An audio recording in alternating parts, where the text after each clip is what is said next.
This is a short practice for stretching out the neck and shoulders and chest and hips. You start with just a nice deep breath in through the nose, out through your mouth. You might even sputter it out. Let's do it again. And this practice is not designed to try to eliminate anything that you are feeling or experiencing.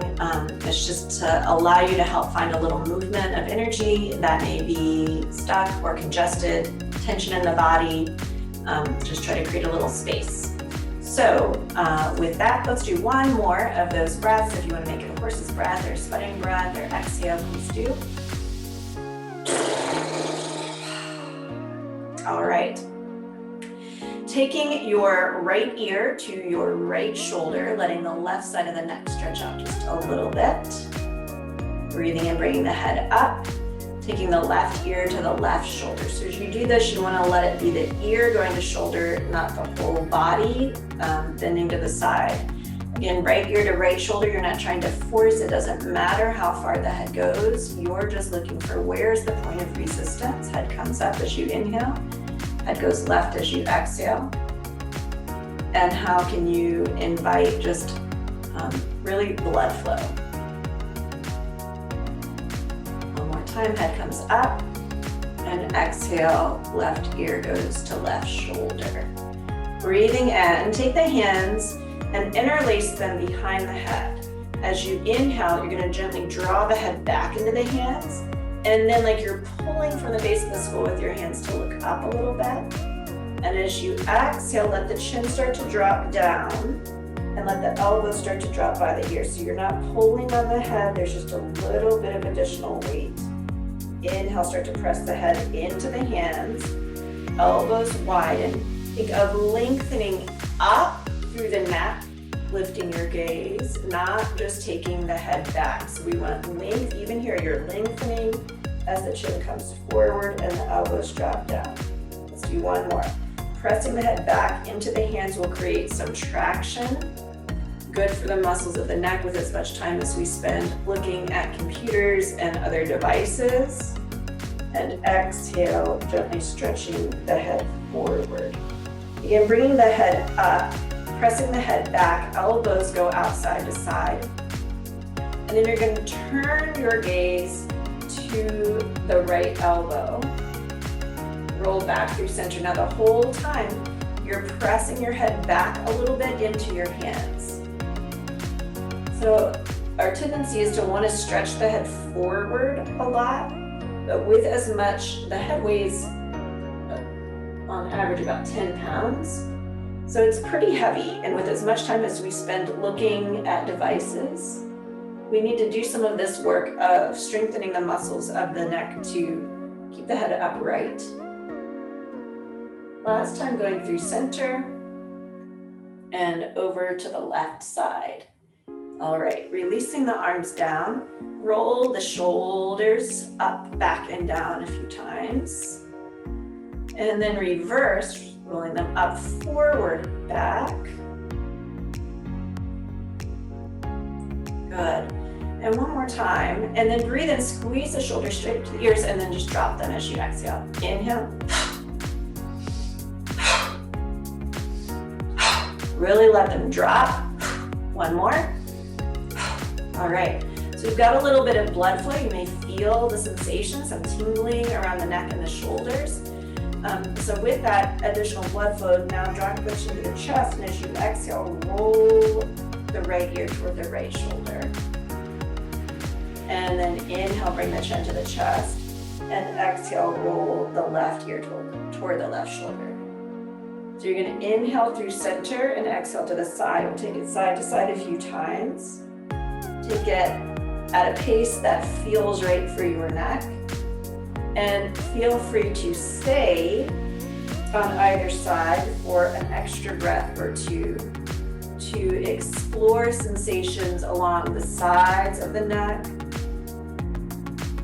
whether that's more to the back side, the front side, or right along the side. There's a lot of muscles that run through there. They can extend up around the face. So you may find that you get little sparks of sensation in other places as you do this. If there is an intense, really hot or pinching sensation, you may need to stop the movement or adjust the movement. Otherwise, just feeling warmth or feeling the sensation of the muscles getting a little stretch without straining. There may be some discomfort there, and that's okay. All right. The next time the chin comes to the chest, leave it there, nice deep breath in. Exhale, bring the head up. Again, we're gonna take the arms out to the sides, then bring them overhead. And I'll crouch down so you can see I'm gonna interlace my fingers and press my palms to the ceiling. So pressing the palms to the ceiling, you may not find that your arms will straighten all the way here, and that's okay. I'm going to keep lengthening, but drop the shoulder blades down a little bit and sit heavy in my right hip so that I can side bend the left without falling to the left. Inhale up. And I'm sitting in a chair. I should have said that at the beginning. You're welcome to sit in a chair. You're also welcome to sit on the floor if that's a comfortable place for you to sit. Inhaling up. Exhaling over, again, really anchoring the left hip so you get a stretch on the left side, you're not just falling to the side. Now, arms are up, bending the right elbow, so it stays high, the left elbow comes low, forearm comes behind the head. Like we did before, you're gonna press your head back into your arm. You're not jutting the chin out, there's length in the back of the neck. Drop the right shoulder in the socket, and then you can side bend over to the left. And so this will intensify the stretch in the outer and underarm, down the side ribs, maybe even into the side waist. Careful not to fall to the left, so you have to stay heavy in that right hip so that you're stretching up and over. Take another breath in, don't hold the breath. Press the head back so the arm isn't pressing the head forward. And rise up on the inhale, press the palms up. Release the arms down for a moment and just notice the sensations that you're feeling in the arms and the neck and the back and the hands. You may notice if they feel the same or different, right and left. So we're going to take the arms up again and interlace, but notice there's a hand that automatically goes to lead the cross, switch so the other hand leads. And then pressing the palms up, breathing in. And this time as you exhale, round the spine, palms press forward. Inhale, bring it up. You can even lift the heart, rock the pelvis forward a little bit. Exhale, round the spine. So think of tucking the sitting bones underneath you, drawing the waistline back. Inhale, let the pelvis rock forward a little bit, sitting bone back, tailbone back, excuse me. Exhale, round. Inhale, bring it up one more time. Exhale, round. See if you can create a little bit more space in the low back. Think of those front hip bones for drawing together. Inhale, up. And then we'll keep the left elbow high, bring the right elbow low. Press the head back into the arm. Nice deep breath in. Exhale, over to the right. Again, really anchor in that left hip. Press the head back. Breathe through that left arm, the left side of the ribs, left side waist. Keep breathing, don't hold the breath. If it doesn't work to have your arm behind the head, that's okay. You could let it go or extend the arms like this. You want to make sure the head can keep pressing back. If it's too much on the shoulder or the neck, then just leave that part out. One more deep breath in. Exhale and come up, inhale. And again, release the arms down. Give them a moment. Just notice the sensations and notice how those sensations move. They're unlikely to stay stagnant. So rolling the shoulders, feeling again. What does it feel like now? Blood is flowing through this area, perhaps a little more than it was before. All right, we're gonna take the right arm up, take the left hand like a little paddle, and just tap along the side of the ribs, and the underarm, and then switch sides, left arm up, right hand taps up and down the side of the ribs, and under the arm. Good, and then taking both hands, you're gonna go across the chest, alternately. You can make a little sound if you like. You don't have to.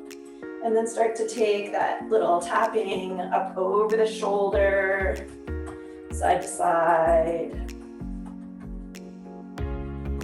And then you may take both shoulders behind and just gently, gently, gently tap up the back of the head, across the top of the head, around the front, tap, tap, tap gently. You can even do just the fingertips here. And then bringing your hands around right between the eyebrows, just trace with your 2 middle fingers up, almost to the hairline and around to the temple. Very lightly and gently across under the eyes. Then you can apply some pressure as you come up between the eyebrows to the top of the forehead and down to the temple. Then you get light. Pressure starts when the fingers come to the bridge of the nose. You can keep pressure as you go up, across into the temple. Light. Now this time you're going to come more across the middle of the forehead, not going up to the hairline. You can do that 2 or 3 times. Remember to stay really light when you go under the eyes. And then you're going to start to follow the eyebrow line. Sort of the ridge there around the eye socket. Light as you go under the eye, but along that bone you can apply pressure. Light as you go under the eye. One more time. And then let your hands trace back along the temple around your ears, and you can massage your ears, even pulling on them a little bit if that feels nice. And then finding the jaw, massaging along the jaw, down to the chin, moving around the top of the lip and the base of the nose. Sort of massaging out some tension that may be there in the face. You can bring it around the back of the neck, sides of the neck, squeezing the shoulders a little bit.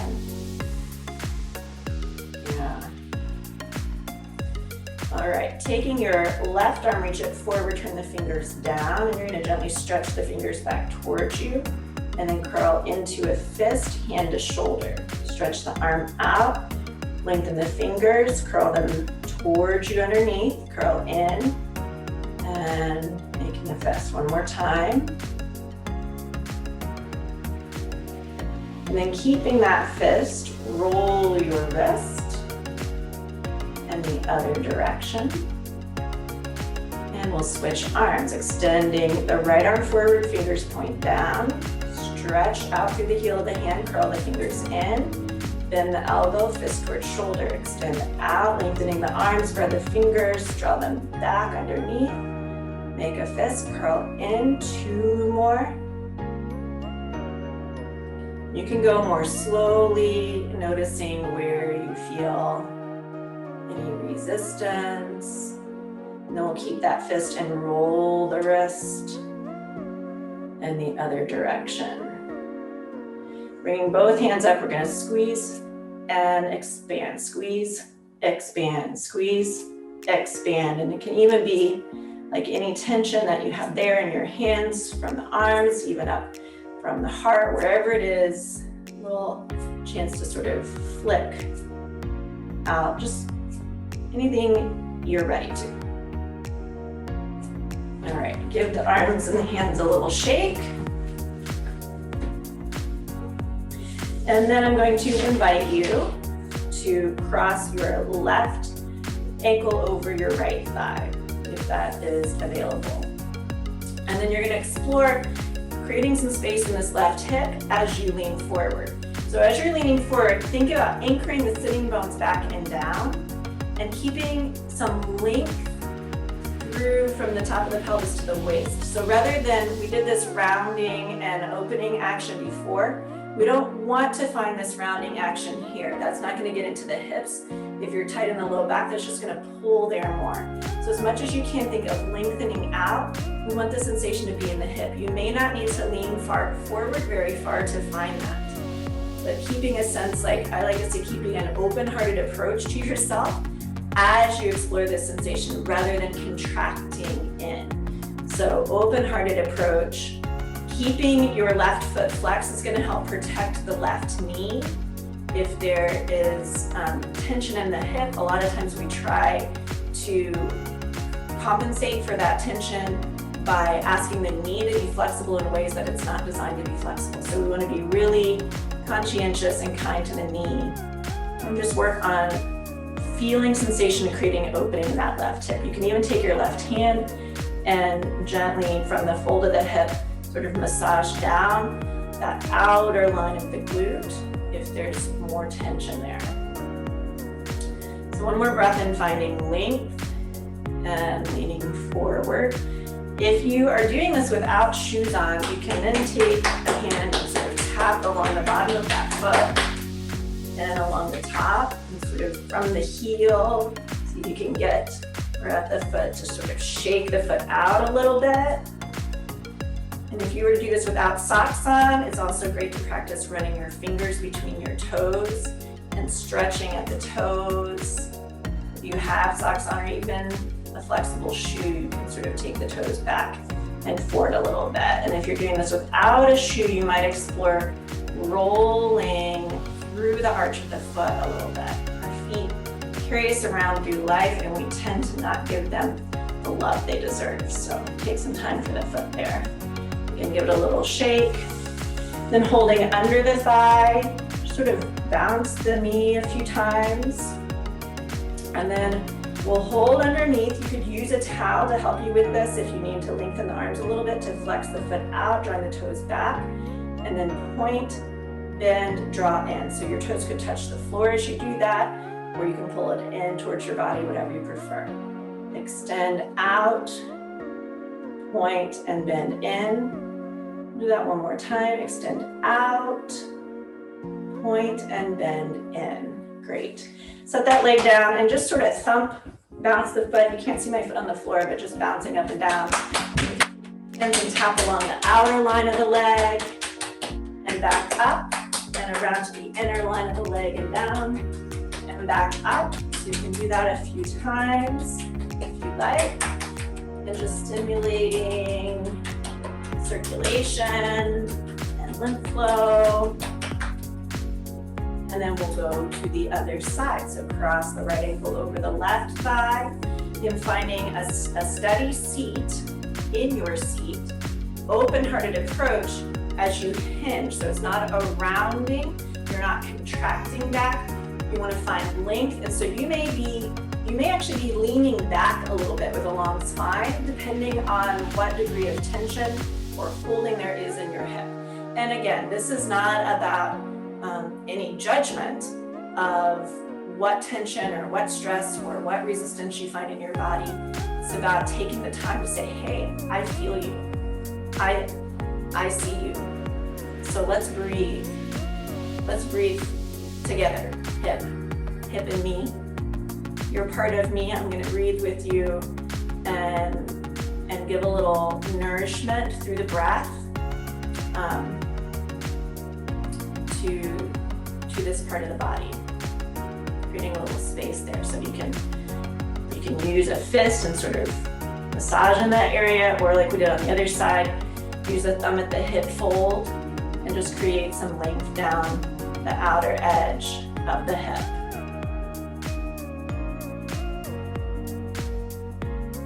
Breathing. Great. And one more deep breath in. Exhale there. And we'll sit up and come to that foot again. So finding some movement in the toes and tapping out the bottom of the foot. The top of the foot. You're not trying to be aggressive here. Getting a little stimulation to the nerve endings there, circulation going, and And you can give a little shake, a little wiggle for the ankle. And if you have a flexible shoe or no shoe, that pointing and flexing of the toes, maybe some circling through kind of the arch of the foot and the ankle. And I highly recommend sometime when you don't have socks on, taking the fingers between the toes and stretching and squeezing, stretching with the fingers and squeezing with the toes. It's great, great for the feet, especially those who are spending a lot of time on their feet. All right. So again, we're gonna hold behind the thigh. You can use a towel or a strap here if that helps make that more available. We're gonna extend out, flexing the foot, exhaling, point the toes, inhale, maybe the toes tap to the floor, maybe you're holding the thigh up. It's really just about what's comfortable for you. Point and bring it down. Try not to create stress in the shoulders here doing this, so you're engaging some work through the abdominal muscles here as well to help support that leg and the movement of the leg. The arms are really creating some traction, so there's a little pull down that helps create some space at the hip as you engage in this extending and flexing motion. All right, so putting the leg down, again, tapping along the outside edge and back up, and the inside edge and back up. And you can do that as many times as you would like. In fact, you could do both legs together, down the outside, up the inside. And then I would invite you, if you can, to stand up for a moment and just give your legs a little shake out, give your arms a little shake out, give yourself a little shake and a wiggle, being aware of what's comfortable for your neck and your head, but getting into as much as you can. You can bounce, twist. This is good for releasing build up in the fascial tissue of the body. Just shaking out a little bit. And then just let yourself come to stillness. Close your eyes if it feels comfortable to do so. Take a deep breath in and then exhale. And just feel the sensations. Feel that vitality, that aliveness right there on the surface and below, coursing through you. Your vitality, your aliveness, and breathe into that. Thank you for joining me for this practice. Be well.